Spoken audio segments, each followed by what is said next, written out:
The world's financial system is quivering under the weight of a massive derivatives debacle. For those who don't know what derivatives are, they're sort of a financial insurance product. Say, for instance, that you're an energy company in South Carolina and you require petroleum to run your electricity plant. Oil prices fluctuate daily. This is a pain for accounting purposes. For them to be able to do demand forecasting, they'd like to have a price that's locked in. In steps an investment bank like Goldman Sachs. They can carve out a contract with Saudi Arabia, say for $100 a barrel per unit. And Saudi Arabia is then contractually obligated to pass on that barrel of oil to the South Carolina energy concern. Goldman Sachs is, in essence, ensuring that they can get the negotiated price from Saudi Arabia and pass that negotiated price on to the energy company in South Carolina, which is why it's kind of considered an insurance product. However, if we do things like shale exploration and the price of oil goes down, then Goldman Sachs, as the middleman who issued the derivatives contract, is stuck for $20 per barrel if the barrels are at $80 per barrel, as I said.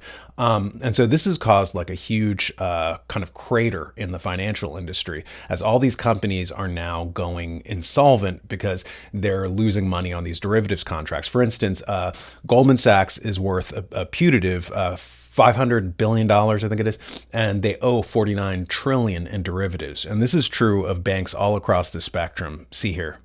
What's happening now as a result is that the global monetary system doesn't have enough dollars to service those tremendous amounts of debt, which is the equivalent of 27 times global GDP. Yes, during COVID, using that as a pretext, they pumped $9 trillion into the economy. But that's only a fraction of the money that was spent in derivatives, which is upwards of $1 quadrillion. This brings us back to the subject of Triffin's dilemma, which we talked about a little while ago. Triffin's dilemma is that paradox whereby an empire with the world's reserve currency runs into a horrible situation, a damned if you do, damned if you don't situation, in which at first it looks good that they have the global reserve currency because they get goods and services for free and all they have to do is print up, fiat currency. This looks wonderful. The bad part of that is that as the rest of the world requires this global reserve currency to do transactions, they're always agitating for the empire to keep printing. So no matter how much we want to balance the budget and cut down on debt domestically, internationally, they're always looking for the United States to keep printing up money. So for instance, if Belgium wants to do transactions with Japan, they're always going to be agitating for the United States to print up more treasury notes, and inject more money into the system to do that. But the problem is, the more that we print up, the more that we devalue our own currency. And this is being exacerbated by the derivatives debacle as explained here by Jim Rickards. But so here's what's going on. So one of the questions people have had is, why is the dollar so strong? They look at the U.S. like, hey, you're running multi-trillion-dollar deficits. Your national debt is over $31 trillion. Your debt to GDP ratio is over 130%. You say, well, by the way, who's at that lunch table? Well, it's who's got that kind of debt to GDP ratio? Well, Lebanon, Greece, and Italy. That's your lunch table, right? That's your peer group, the biggest deadbeats in the world. And you have a budget deficit, a trade deficit, a historically high debt to GDP ratio, $31 trillion in national debt, and you can't make ends meet, and we may have a government shutdown soon. Why is the dollar so strong? Seems to me the dollar should be weaker under those circumstances. Well, the answer is that there is a worldwide global dollar shortage, and that strikes people as odd. They're like, wait a second, didn't the Fed print $9 trillion during the pandemic? And they did. That's factually correct. It's come down a little bit since then, but their balance sheet was approaching $9 trillion during the pandemic. So how could there be a dollar shortage? Well, the answer is off balance sheet, off the books, the total notional value of derivative contracts, swaps, options, swaptions, futures, forwards, et cetera, is $1 quadrillion. And for those who are not familiar with the Q word, 1 quadrillion. 1 quadrillion is 1,000 trillion. So the Fed might have printed 7 or 8 or 9 trillion, but you have 1,000 trillion or 1 quadrillion of contracts out there that are off the balance sheet, by the way. You have to know where to look in the footnotes. Okay, so how do you sustain the 1 quadrillion of derivatives contracts? Well, the answer is you have to put up collateral. You have to put up some margin. Collateral, did he say? What's happening now is that the vampires of international finance are seeking to collateralize everything around us. The carbon in the air, the trees, the arable land, the potable water, as it came out during the last climate change summit at COP27. See here.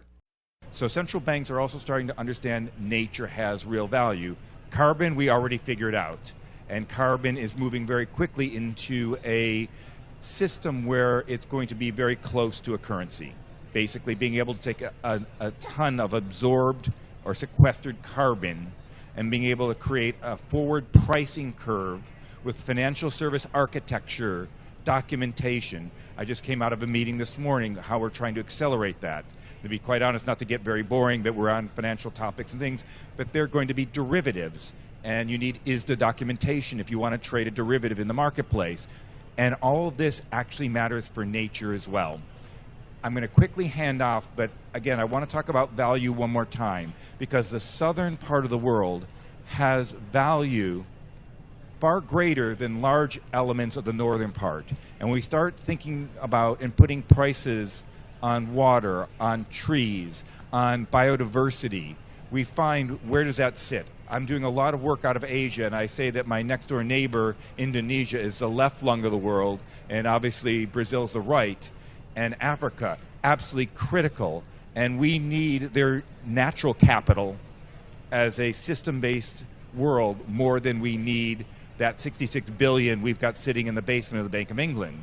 So how do we, and I'm hoping this discussion today, at least from a central banker's point of view, on how do we start tokenizing, how do we start building systems that actually create not only the value but transfer that value around the world. With all the new derivatives out there, where will all the dollars come from to service that debt? And if you think that things are bad now, Jim Rickards may have actually been understating the $1 quadrillion in derivatives that are hanging over the entire financial economy.